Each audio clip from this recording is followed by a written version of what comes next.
S'il y a récurrence de difficultés, s'il y a quelque chose qui déjà préexistait dans un mal-être depuis longtemps, le travail en psychogénéalogie, c'est-à-dire en rapport avec le contexte familial et social ancien des familles de la personne, famille paternelle et famille maternelle, vont nous permettre de voir tout ce qui a été acquis, à la fois dans les valeurs transmises consciemment, mais aussi dans ce qui a été transmis inconsciemment, comme les douleurs, les fardeaux, certaines croyances limitantes.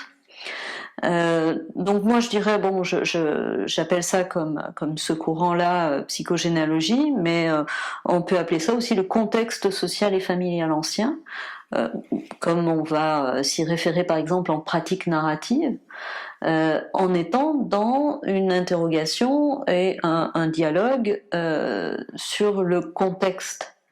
Parce que il ne va pas y avoir la même mise en lumière de ce qui peut paraître problème à quelqu'un en fonction du contexte.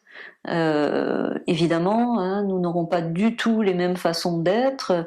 Si on est, moi par exemple, Françoise Hébrard en 2020, ici à Nantes, issue de telle et telle famille, ou si j'étais née enfant noir en 1750 au Mali, ou et garçon, par exemple, ou etc. Donc, en fonction de notre contexte, nous n'allons pas souffrir des mêmes choses.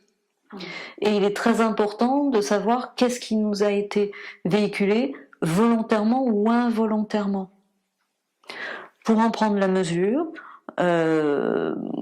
continuer à s'appuyer sur les forces de la transmission, mais pouvoir aussi faire une part de choix conscient sur ce que nous allons continuer à mettre en œuvre à partir de maintenant.